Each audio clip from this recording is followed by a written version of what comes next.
For nearly 2 decades, the people of Wichita, Kansas lived in fear, unaware that the man behind a series of brutal murders was hiding in plain sight. Known as the BTK Killer, short for bind, torture, kill, this predator was not some mysterious figure lurking in the shadows. He was Dennis Rader, a husband, father, church leader, and community volunteer. To his neighbors, he seemed like an ordinary man. But behind that facade, Rader was living a double life, one filled with unspeakable cruelty. This is the story of a hidden monster who terrorized a city while living right among its people.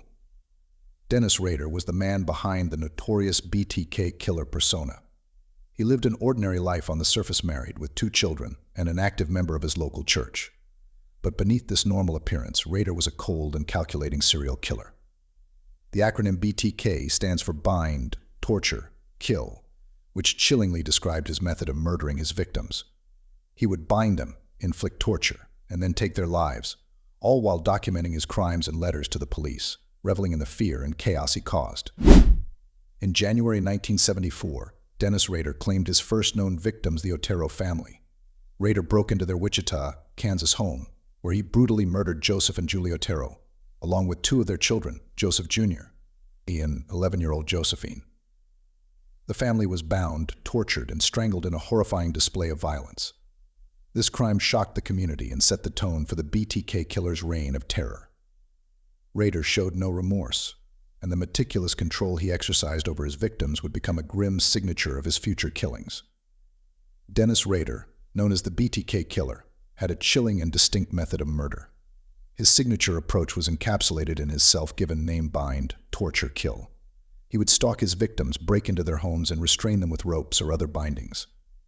Once they were helpless, he would subject them to cruel psychological and physical torture, enjoying the control he had over their lives.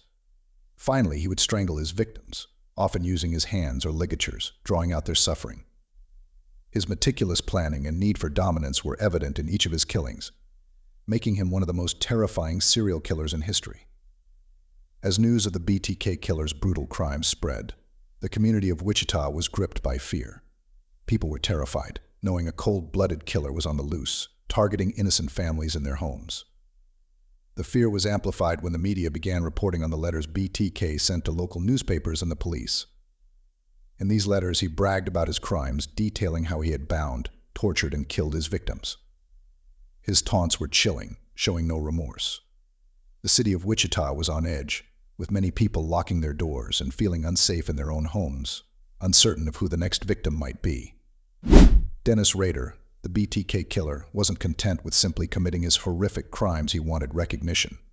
Starting in 1974, Rader began sending letters to local newspapers and the police, taunting them with the details of his murders. In these chilling letters, he gave himself the nickname BTK, which stood for bind, torture, kill, a grotesque summary of his method of killing. Rader bragged about his ability to evade capture, even going as far as to include clues that only he and the investigators would know. These letters not only terrified the community but also added to his growing ego, as he enjoyed the fear and attention his words generated. Despite his arrogance, the police were left frustrated and unable to catch him for years. After a series of brutal murders, the BTK Killer seemed to vanish between 1978 and 1985.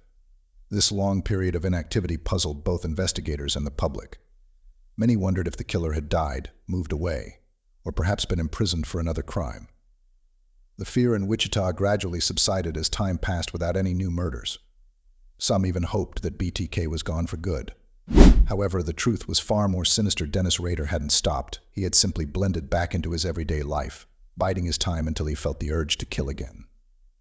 Dennis Rader led a life that seemed perfectly ordinary to those around him. He was a devoted husband and father, an active leader in his local church, and even volunteered as a Boy Scout leader. His job as a compliance officer gave him a sense of authority in the community, and he was seen as a reliable, upstanding citizen. This facade of normalcy allowed him to hide in plain sight, evading suspicion for years. No one could have imagined that behind this respectable image, Rader was secretly living out his dark fantasies as the BTK Killer. His ability to lead such a double life is one of the most chilling aspects of his story. In 2004, after years of silence, Dennis Rader resurfaced, reigniting the terror that had once gripped Wichita. He began sending new letters to the media, boasting about his past crimes and reminding everyone that the BTK killer was still out there.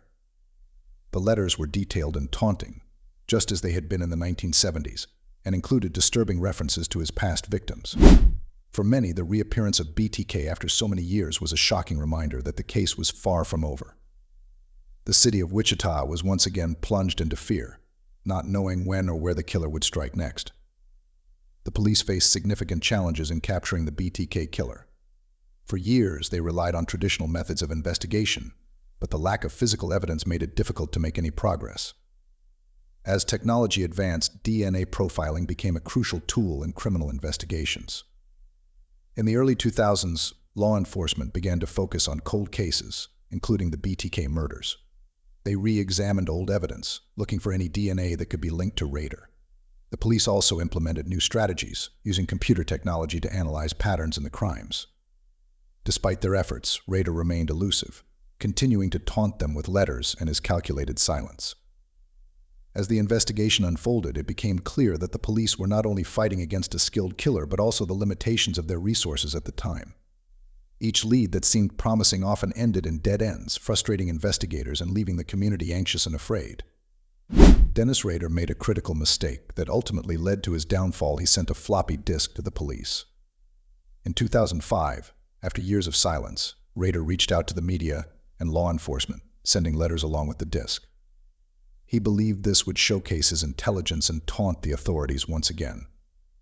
However, the floppy disk contained metadata that revealed vital information about him. When investigators examined the disk, they discovered it had been used in a computer owned by Rader. This metadata included his name and the name of his church, which immediately pointed them in his direction. This slip-up proved to be the turning point in the investigation. What Rader thought was a clever move turned out to be his final mistake, leading to his arrest in February 2005 and bringing an end to his reign of terror. In February 2005, the long hunt for the BTK killer came to an end. Dennis Rader was finally arrested in a dramatic turn of events. As news spread, shock rippled through the community of Wichita, Kansas. Many residents had lived in fear for decades, wondering who could be behind the brutal murders that haunted their city. When authorities took Rader into custody, the truth was hard to believe. The man many knew as a devoted church leader, a family man, and a community volunteer was the same person who had committed horrific crimes. Rader's arrest revealed the chilling reality that the killer had been living among them, hidden in plain sight. As news outlets covered the story, people felt a mix of relief and disbelief. How could someone so ordinary commit such terrible acts? The arrest of Dennis Rader not only brought an end to the search for the BTK killer, but also marked a significant moment in Wichita's history, as the community began to process the truth about the monster who had terrorized them for so long. During his confession, Dennis Rader spoke with chilling calmness about his crimes. He detailed each murder, recalling the moments with disturbing precision. As he described the Otero family, his first victims, he spoke of the planning and the control he felt. He reveled in the fear he instilled, enjoying the power he held over their lives. Rader explained how he would stalk his victims, choosing them carefully. He described binding and torturing them, sharing graphic details that left listeners horrified. He spoke about how he felt alive during these moments, emphasizing his need for dominance. Rader admitted that the thrill of the kill was a driving force behind his actions. With each confession, it became clear that this was not just about the act of murder, it was about the control he exerted over his victims and the satisfaction he derived from it. Rader's chilling account revealed the darkness within him, as he relished in the memories of his heinous deeds, leaving a community in shock and horror at the depth of his depravity. During the trial of Dennis Rader, the courtroom was filled with tension and disbelief. As he stood before the judge, he coldly detailed his crimes, recounting the horrors he inflicted on his victims. His demeanor was unsettling. He spoke about the murders, as if he were discussing an ordinary event. This chilling behavior shocked everyone present. In June 2005, Rader was sentenced to 10 consecutive life terms in prison without the possibility of parole. The judge made it clear that he would never be released, ensuring that he would spend the rest of his life behind bars. Rader's sentencing brought a sense of closure to many, but it also opened up a deeper analysis of his motivations. Experts have studied Rader's behavior, pointing to his narcissistic tendencies as a significant factor in his killings. He craved attention and control, wanting to be seen as powerful and feared. His obsession with dominance over his victims was evident in his methodical planning and execution of the crimes. Rader's desire for recognition also played a role. He relished the media attention and sought to taunt law enforcement, believing himself to be smarter than them. This need for power, combined with his narcissism, drove him to commit unspeakable acts.